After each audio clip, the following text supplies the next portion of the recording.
Mes chers compatriotes, c'est dans la tristesse et la désolation que notre pays est en train de vivre sa fête nationale, ce 20 mai 2020, traversé qu'il est par de violents soubresauts. Le gouvernement en place continue d'imposer aux braves populations du nord-ouest et du sud-ouest cette guerre civile violente, barbare et inutile, qu'il a lui-même déclenchée à la suite des mouvements protestataires de novembre 2016, et dont le tribut est lourd et déplorable à plusieurs égards. Les témoignages des dégâts sont accablants. La multiplication des massacres des populations civiles innocentes, dont l'un des plus récents et emblématiques est celui perpétré en Gabou, le 14 février dernier, par l'armée, le cortège des victimes civiles et militaires de cette guerre, le drame de milliers de nos compatriotes réfugiés au Nigeria et la détresse de centaines de milliers de déplacés internes, l'incendie des habitations, la destruction des infrastructures et le désastre socio-économique qu'engendre cette guerre. Et tout ceci se passe sous le regard indifférent d'un pouvoir arrogant et méprisant. Je saisis cette occasion pour honorer une fois de plus la mémoire de toutes les victimes de cette guerre atroce et renouveler mes sincères condoléances à leurs familles, ainsi que mes souhaits de prompte guérison aux blessés. Il est plus que temps que des solutions pérennes soient apportées à cette situation insoutenable. Mes chers compatriotes, la fête nationale se veut un moment de communion et de célébration. Le peuple camerounais a assisté médusé à la cacophonie gouvernementale qui a entouré la décision d'annuler les cérémonies liées au 20 mai de cette année. Alors qu'un communiqué du ministre de la Défense annonçait l'organisation et le thème des festivités, le secrétaire général de la présidence de la République signait le lendemain un autre communiqué portant annulation de la dite célébration pour nécessiter de respecter les mesures de distanciation sociale dans le cadre de la lutte contre le Covid-19. Et comme à l'accoutumée, chacun des deux communiqués était élaboré, nous a-t-on dit, sur prescription ou sur très hautes instructions du président de la République en fonction, M. Paul Biya. La fête nationale est aussi une occasion d'introspection individuelle et collective sur le sens de notre vivre ensemble et de l'unité nationale, au-delà des slogans officiels qui, face aux réalités quotidiennes, sonnent de plus en plus creux. Est-il possible d'évoquer l'unité nationale dans un contexte comme celui que je viens de rappeler dans les régions du nord-ouest et du sud-ouest, où de surcroît des citoyens sont brutalisés, violentés et jetés en prison pour avoir exprimé de manière pacifique leur désaccord sur la marche du pays? Peut-on parler d'unité nationale quand des dirigeants instrumentalisent sans vergogne la haine ethnique pour conserver le pouvoir, acquis du reste par la fraude? Que devient l'unité nationale dans un pays traversé par de multiples fractures politiques, sociales et économiques, créées et entretenues par ceux-là même dont le rôle aurait dû être de rassembler et d'unir les Camerounais? La haine ethnique, en particulier, domine désormais les propos de nombreuses personnalités prétendant agir ou parler au nom de l'État, ainsi que ceux de personnes qui, au regard de leur trajectoire, auraient dû être les penseurs éclairants de notre société. Le tribalisme d'État est désormais banalisé et décomplexé. Il se manifeste aussi bien dans les discours qu'à travers divers actes, au point où des rapports internationaux le dénoncent ouvertement. Au-delà de son aspect commémoratif, voire festif, la fête nationale doit se concevoir comme un moment d'interpellation de notre conscience individuelle et collective sur la signification que nous donnons à notre statut de citoyen et sur notre ambition nationale. Ne nous y trompons pas. Personne ne viendra changer ou développer le Cameroun à la place des Camerounais. Notre destin dépend de nous et de nous seuls. Aucune puissance amie, si généreuse soit-elle, ne peut aimer notre pays plus que nous-mêmes. Mes chers compatriotes, la fête nationale de notre pays intervient cette année en pleine pandémie mondiale du Covid-19. Le Cameroun est classé à ce jour parmi les pays africains les plus affectés par ce virus, avec, au 17 mai 2020, comme chiffres officiels, controversés du reste, un total de 3105 cas positifs, 1567 guérisons et 140 décès, sans compter ceux de nos compatriotes qui ont trouvé la mort à l'étranger. Je m'incline devant la mémoire de toutes ces personnes, arrachées brutalement à l'affection de leurs proches et de la nation, et enterrées souvent dans des conditions insoutenables, s'agissant en plus de personnes issues de communautés qui ont pour pratique d'honorer leurs morts. Je souhaite un très prompt rétablissement à tous les malades et porteurs asymptomatiques de ce virus meurtrier.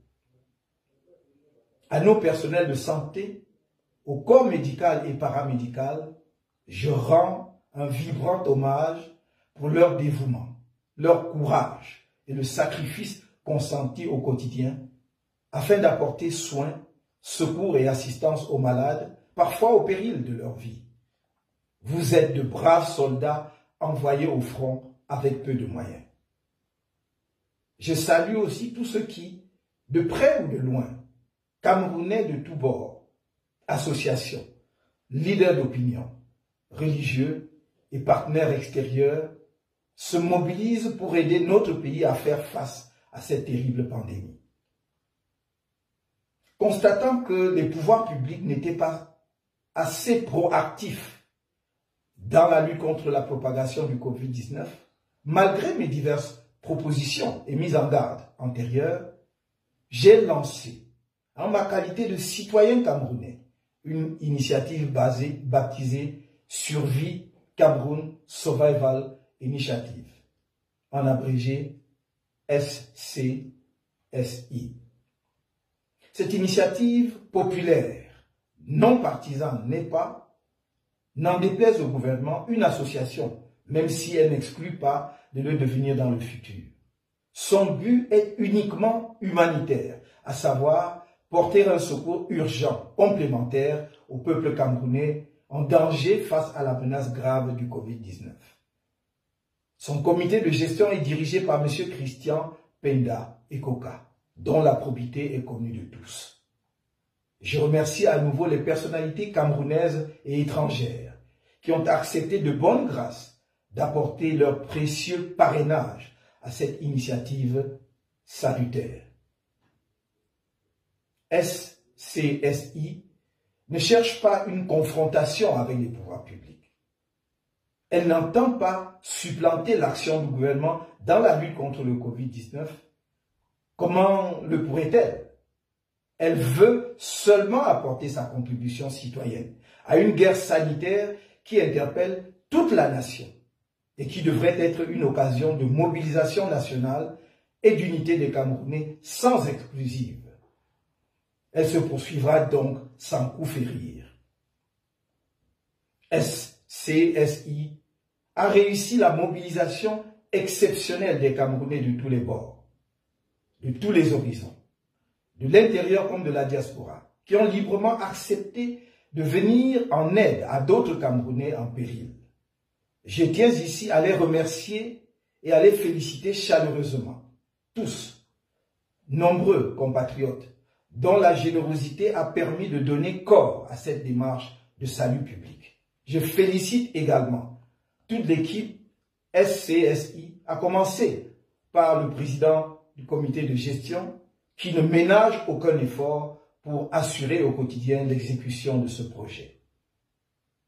Contre toute attente, SCSI subit des assauts barbares et répétés du régime en place, pour des raisons qu'il donnera un jour au peuple camerounais, je l'espère bien. Les actions de SCSI sont en effet criminalisées par le pouvoir qui empêche les populations de recevoir gratuitement des masques barrières et des solutions hydroalcooliques que ce pouvoir ne parvient pourtant pas à leur offrir. Vous l'avez vu, 6 volontaires humanitaires de SCSI ont été arrêtés et gardés à vue pendant plusieurs jours au commissariat de Mokolo, à Yaoundé, au motif qu'ils distribuaient de l'aide aux populations, tandis que M. Christian Penda Ekoka et Alain Fogué, le trésorier national du MRC, ont été convoqués et, s'agissant de ce dernier, entendus par le directeur de la police judiciaire. Il leur a été opposé des charges aussi fantaisistes que la suspicion de blanchiment d'argent, l'escroquerie du peuple camerounais, le financement de la résistance aux institutions de la République. Comme à son habitude, le régime illégitime, aveuglé par la haine et dépassé par la gestion du quotidien, continue d'instrumentaliser l'appareil étatique contre moi et les personnes proches de moi, y compris lorsqu'elles mènent des actions de salut national, comme dans le cas d'espèce. Ce régime pousse la déraison et l'absurde, au point de refuser des dons que le citoyen camerounais que je suis a offert au gouvernement à travers SCSI pour protéger les professionnels de la santé face à cette pandémie et pour aider au dépistage du Covid-19. Faut-il rappeler que l'heure n'est pas à la démagogie, mais plutôt à la mise en commun de toutes les volontés et énergies dans cette bataille dans laquelle notre pays est mal engagé. Il n'y a qu'à voir les décisions contradictoires et catastrophiques du gouvernement camerounais pour se convaincre des insuffisances de l'approche gouvernementale. Tandis qu'on nous annonce que celui qui assume les fonctions de chef d'État a annulé la célébration de la fête nationale par souci de respecter les mesures barrières indispensables pour la protection contre le Covid-19, le Premier ministre ordonne l'ouverture des débits de boissons et autres lieux de divertissement au-delà de 18 heures. Le ministre de la Santé, quant à lui, appelle les Camerounais à rester chez eux, tandis que le ministre de l'administration territoriale fait feu de tout bois. Tout ceci cache mal l'absence de leadership à la tête de notre pays. Et la question revient, lancinante. Qui dirige le Cameroun aujourd'hui? Où se cache M. Paul Biya, qui s'est pourtant octroyé la fonction de président de la République au mépris des urnes à l'issue de l'élection présidentielle du 7 octobre 2018. Le pays est orphelin d'un président qui l'a abandonné en pleine crise sanitaire, dans un contexte où tous les dirigeants du monde, même physiquement diminués, ont pris personnellement en main la riposte au Covid-19 dans leurs pays respectifs. L'épisode de la fameuse audience du 16 avril 2020, intervenu juste après le dépôt de la demande que nous avons faite le 11 avril 2020 au président de l'Assemblée nationale, au fin de saisir le Conseil constitutionnel pour constater la vacance du pouvoir au sommet de l'État, n'a pas produit les effets politiques escomptés. Pas plus d'ailleurs que l'autre audience du 13 mai dernier. Les Camerounais continuent de se demander où est passé M. Paul Biya. Ceux qui veulent diriger le Cameroun par le biais de la succession de gré à gré et leur soutien tentent d'expliquer qu'il est normal qu'un président de la République disparaisse pendant des mois, abandonnant son peuple aux prises avec une pandémie qui sème la mort. Et pour ces défenseurs de l'absurde, interrompre cette désertion pendant quelques minutes pour recevoir des personnalités étrangères, à supposer cela avéré, n'est pas un signe de mépris vis-à-vis du peuple camerounais, alors même que le Premier ministre chef du gouvernement n'a pas accès à lui. Mes chers compatriotes, vous conviendrez avec moi que l'unité de notre peuple et de notre nation est en péril dans ce contexte d'incertitude et de turbulence. Même le gouvernement ne donne pas à voir une cohésion, ne serait-ce que de façade, tellement il est traversé de part en part de clivages que crée entre ses membres la guerre de succession à la tête de l'État. La guerre contre Boko Haram figure au rang de nos préoccupations majeures, avec la recrudescence des attaques sur notre sol après la période d'accalmie observée, notamment grâce à l'appui de la communauté internationale, que je tiens à remercier une fois de plus. Je renouvelle l'expression de ma sympathie émue aux familles des victimes de cette autre guerre et mes vœux prompts de rétablissement aux blessés ainsi qu'un retour à une vie normale des populations des zones concernées. La guerre civile dans le Nozo et la crise post-électorale persistent alors que des solutions pérennes existent. Le MRC n'a cessé de faire des propositions constructives. Malgré l'indifférence du gouvernement, notre parti persiste dans cette voie. Dans cet esprit, je propose un cadre de résolution de la crise dans le Nozo et de la crise post-électorale comprenant un comité de haut niveau appuyé par un sous-comité. Le comité de haut niveau est un comité politique chargé de la médiation et dirigé par un président ou un ancien président africain assisté par le groupe des sages de l'Union africaine. Le comité devrait, après consultation du gouvernement camerounais et tous les principaux protagonistes, y compris ceux en détention, œuvrer pour la mise en place de mécanismes visant à arrêter immédiatement la violence et sa résurgence. Ces mécanismes devraient bénéficier du soutien de la communauté internationale tant au plan politique qu'au plan technique et financier. D'ores et déjà, je lance un appel pour un cessez-le-feu, même provisoire, à convenir sans délai entre les protagonistes du conflit armé avec l'assistance de l'ONU et de l'Union africaine. Il s'agit d'un acte qui grandira toutes les parties belligérantes, d'un acte vital, car il permettra d'alléger les souffrances de nos pauvres populations, de créer les conditions de la mise en place du cadre des discussions et, dans le contexte actuel de Covid-19, de porter une assistance adéquate aux populations des deux régions où la pandémie est désormais en recrudescence. En même temps que le cessez-le-feu s'impose, la libération de tous les prisonniers incarcérés dans le cadre de la crise anglophone, dont M. Sisikou Ayuk Tabé et ses partisans, et dans le cadre de la crise post-électorale, les 15 prisonniers d'opinion militants du MRC, dont le premier vice-président de notre parti, M. Mamadou Yakuba Mota.